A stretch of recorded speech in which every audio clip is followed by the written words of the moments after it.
Bismillahirrahmanirrahim. Assalamualaikum warahmatullahi wabarakatuh. Anak-anak mahasiswa berbahagia, mata kuliah bisnis dan industri kreatif. Pada video kali ini, kita akan bahas tentang bagaimana cara menciptakan ide bisnis di dalam industri kreatif. Kalau kita berbicara tentang creativity industri, maka tidak lepas dari yang namanya ide sebuah bisnis. Karena ide bisnis yang baik adalah langkah awal untuk mengubah keinginan Anda dan kreativitas Anda menjadi peluang bisnis. Nah, untuk itu, simak video ini hingga selesai agar Anda tidak ketinggalan informasi yang diberikan. Silahkan. Di dalam industri kreatif, dapat kita artikan yaitu sebuah konsep yang dimana di era ekonomi yang baru mengintensifkan informasi dan kreativitas dengan mengandalkan ide dan pengetahuan dari sumber daya manusia tersebut, yang sumber utamanya adalah keahlian, soft skill, dan talenta Anda yang berpotensi untuk meningkatkan kesejahteraan melalui penawaran kreasi intelektual yang Anda miliki. Nah, bahwa industri kreatif itu muncul karena sumber utamanya adalah sumber daya manusia, yaitu ada soft skill, itu keahlian, talenta. Semua sumber ini bisa meningkatkan kesejahteraan melalui penawaran dalam menghiasi kreasi intelektual Anda. Nah, dalam industri kreatif kita harus bisa juga melihat tentang isu terkini pada industri kreatif yang kita rasakan pada saat sekarang ini. Tantangan yang dihadapi oleh industri kreatif dan ekonomi kreatif adalah keberlanjutan dalam menciptakan nilai tambah bagi perekonomian. Nah, beberapa hambatan dalam pengembangan ekonomi kreatif termasuk kurangnya akses ke pendanaan dan modal. Ini permasalahan yang sering ditemui, yaitu pendanaan atau modal awal dalam menciptakan industri kreatif, dan keterbatasan infrastruktur atau fasilitasnya, kurangnya keterampilan dan pengetahuan khusus dalam industri kreatif, serta kurangnya kesadaran akan potensi dan manfaat ekonomi kreatif. Nah, ini isu yang sering terjadi, yang sering ditemukan, bahwa untuk menciptakan industri kreatif itu harus melibatkan yang namanya fasilitas infrastruktur, kurangnya keterampilan dan pengetahuan. Yang penting adalah kesadaran melihat potensi dan peluang. Jadi, kalau pengetahuan dan keterampilan soft skill Anda tingkatkan, Anda majukan lebih cepat daripada yang lain, maka pendanaan dan modal bisa mengikuti. Contoh, bila keterampilan dan pengetahuan Anda itu bagus, kuat, bisa melihat potensi yang ada di lingkungan sekitar, maka pengetahuan itu untuk menciptakan industri kreatif bisa Anda sesuaikan dengan pendanaan dan modal yang sesuai dengan kebutuhan, dengan infrastruktur yang disesuaikan juga dengan kebutuhan. Jadi, pengetahuan dan keterampilan itu lebih utama. Percuma mempunyai pendanaan dan modal, tetapi tidak mempunyai pengetahuan dan keterampilan. Nah, menurut Zimmerer, kreativitas seringkali muncul dalam bentuk ide untuk menghasilkan barang dan jasa. Bagaimana ide itu bisa menjadi peluang? Yang pertama, ide dapat digerakkan secara internal melalui perubahan cara-cara atau metode yang lebih baik untuk melayani dan memuaskan pelanggan dalam memenuhi kebutuhannya. Jadi ide itu digerakkan hanya untuk memuaskan pelanggan dan memenuhi kebutuhannya. Jadi menurut Zimmerer, ide diciptakan untuk memenuhi yang namanya customer satisfaction, kepuasan pelanggan, dan memenuhi need customer, itu kebutuhannya. Yang kedua, ide dapat dihasilkan dalam bentuk produk dan jasa yang baru, invent dan inovasi. Bahwa ide dihasilkan dalam bentuk baru, bisakah bentuk produk, apakah bentuk jasa. Yang ketiga, ide dapat dihasilkan dalam bentuk modifikasi, apakah itu pekerjaan, apakah itu produk, dan sebagainya. Yang kita gunakan yaitu dengan teori amati, tiru, dan modifikasi. Amati fakta di lapangannya, fakta lingkungannya apa. Tiru produk yang telah ada. Kalau tidak bisa membuat yang baru, tiru. Namun, pasti akan berbeda dengan kompetitor. Yang terakhir, kalau tidak bisa Anda temukan hal itu, Anda modifikasi. Obrak-abrik menjadi barang yang lebih bermanfaat untuk masyarakat. Contoh, kerajinan tangan dengan rotan yang dapat menghasilkan puing-puing uang yang lebih besar, yaitu menciptakan yang namanya tas dari bahan rotan. Dan ini sebagian dari akar kebudayaan di Indonesia, yang bahwa alam pun bisa dijadikan manfaat untuk menciptakan ide kreatif dalam bisnis. Nah, bagaimana proses pencarian pengkajian ide kreatif tersebut? Ide bisnis kreatif muncul karena permasalahan sendiri yang ada dalam diri kita. Keresahan yang kita rasakan bisa menciptakan ide bisnis kreatif.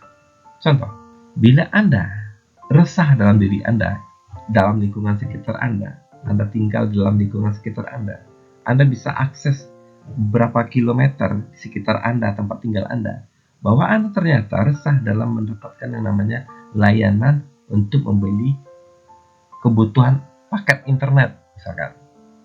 Nah, keresahan itu bisa Anda hadirkan untuk memenuhi kebutuhan lingkungan sekitar untuk membeli paket internet. Anda bisa membuka sel, counter sel, dan sebagainya. Nah, kalau Anda kesulitan merasakan permasalahan bahwa Anda sulit membeli kebutuhan peralatan listrik di tempat Anda, maka Anda bisa hadirkan ide bisnis, yaitu menyediakan kebutuhan peralatan listrik dengan cara Anda menciptakan hal yang baru. Yang kedua, permasalahan orang lain, yaitu pelanggan relasi. Ini berkaitan dengan kepuasan, berkaitan dengan hubungan kerjasama, karena relasi itu merupakan salah satu alasan bagaimana ide bisnis itu muncul, karena ada hubungan dengan peluang yang dapat dihubungkan di luar. Berikutnya ada kesuksesan orang lain, yaitu replikasi, adaptasi, dan perbaikan. Ide bisnis muncul dalam kategori bisnis kreatif, yaitu adalah adaptasi daripada lingkungan, kesuksesan orang lain yang sekitar Anda. Perbaiki dari kesuksesan orang lain tersebut untuk menciptakan ide bisnis kreatif. Kebutuhan. Ide bisnis kreatif hadir untuk memenuhi kebutuhan konsumen, kebutuhan masyarakat. Selagi mengatasnamakan kebutuhan, maka bisnis tersebut akan dicari, akan dimanfaatkan oleh masyarakat. Yang terakhir, ide bisnis muncul karena ada tren, yaitu sosial budaya, politik, hukum, alam, dan ekonomi. Untuk proses pengkajian ide kreatif, kita menggunakan yang namanya analisis TOIS. Dalam kajian eksternal, TOIS menggunakan analisis yang namanya Threat Opportunity, yang merupakan outset uncontrollable atau external factor, baru kemudian diikuti dengan kajian kondisi internal factor, yang merupakan analisis strength, weakness, atau internal factor. Dengan kata lain, kita menggunakan pendekatan outside in, bukan inside out. Nah, jadi yaitu dari luar ke dalam, bukan dalam ke luar. Analisis TOIS berpikir seperti itu, bahwa ide kreatif itu hanya muncul kalau kita melihat dari analisis TOIS.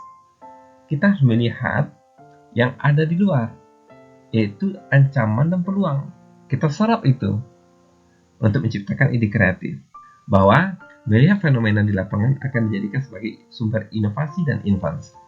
Dimulai dari analisa peluang dan ancaman dari ide bisnis, dan kemudian mengambil keuntungan dari hal yang positif dan negatif yang ada di sekitar lingkungan tersebut. Dalam melakukan analisis TOIS, yang baik harus menganut prinsip mutually exclusive, collectively, dan exhaustive, atau yang disebut sebagai misi. Prinsip misi yang dikenalkan oleh McKinsey merupakan prinsip yang dianut untuk melakukan pengelompokan data.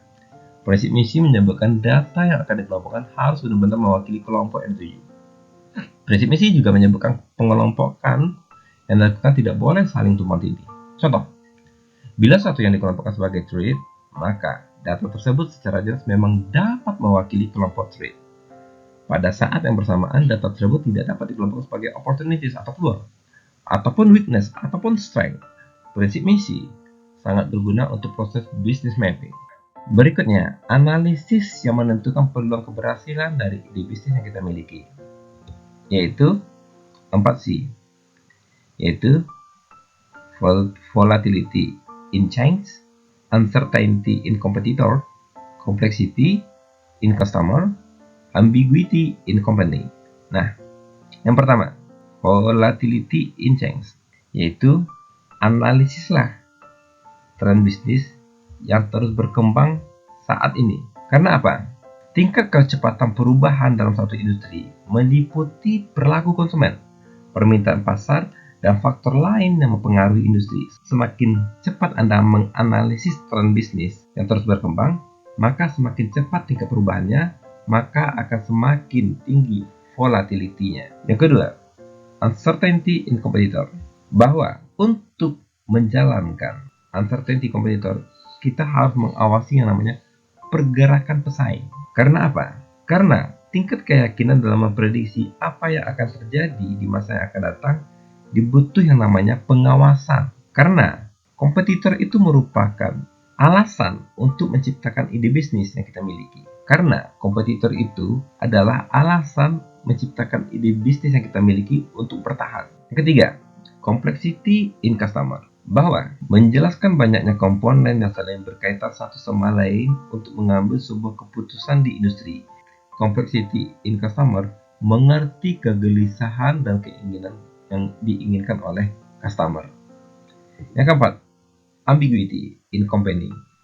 Istilah ambiguity in company yaitu untuk menggambarkan kesulitan masalah secara akurat, bisa jadi karena adanya kondisi kontradiktif yang harus dicapai bersamaan sehingga menimbulkan yang namanya paradoks, atau karena setiap orang memiliki interpretasinya masing-masing dari suatu masalah dan penyebabnya. Maka ambiguity in company harus menyesuaikan strategi dengan segala perubahan. Demi apa? Demi menjaga keberhasilan dari ide bisnis yang telah kita jalankan. Pertimbangan dalam pencarian ide bisnis. Pada umumnya, ide kreatif dan inovatif cenderung keluar dari pola pikir normatif. Hanya orang yang berpikir di luar kotak, di luar zona nyaman, yang akan menemukan ide kreatif. Kedua, ide bisnis yang dihasilkan harus mampu memecahkan setiap permasalahan yang ada. Ciptakanlah ide bisnis kreatif dengan fokusnya adalah memecahkan permasalahan yang ada. Dan ide bisnis yang tidak mampu memecahkan permasalahan yang ada, yaitu yang dihadapi oleh pelanggan, akan susah berkembang dan sukses. Karena apa? Karena pelanggan, customer, mencari hal kebutuhan yang menyelesaikan masalah yang dia miliki. Kebutuhan akan internet, kebutuhan akan makan, kebutuhan akan berpergian. Maka ide bisnis harus hadir untuk memecahkan permasalahan konsumen atau pelanggan. Nah, apa itu kunci sukses dalam ide bisnis kreatif? Yang pertama itu ada your business ideas. Pentingnya ide dari suatu bisnis. Yang kedua, lihatlah kebutuhan konsumen, yaitu customer need. Yang ketiga, competitor doing. Bahwa persaingan itu adalah kunci sukses untuk menciptakan ide bisnis kreatif. Di dalam bisnis, ada yang namanya prinsip, bahwa bisnis itu juga mempunyai yang namanya sifat atau prinsip. Jadi, prinsip bisnis menurut Sonny Craft bahwa ada 5, menurut Sonny Craft 1998, ada 5 prinsip yang dapat dijadikan pedoman untuk menjalankan praktik bisnis. Di antaranya adalah prinsip otonomi. Apa itu prinsip otonomi? Prinsip otonomi menunjukkan sikap kemandirian, kebebasan, serta tanggung jawab. Orang yang mandiri berarti orang yang dapat mengambil keputusan lalu melaksanakannya berdasarkan kemampuan sendiri dan sesuaikan dengan apa yang diyakini. Bebas dari tekanan, hasutan, dan ketergantungan kepada pihak lain. Yang kedua, prinsip kejujuran. Bahwa prinsip kejujuran menanamkan sikap apa adanya berdasarkan fakta dan realita, situasi dan kondisi yang sebenarnya. Dengan kata lain, apa yang dikatakan itulah yang dikerjakan. Prinsip ini juga memberikan kepatuhan dalam melaksanakan berbagai kontrak, komitmen, dan perjanjian yang telah disepakati atau dibuat. Yang ketiga, prinsip keadilan.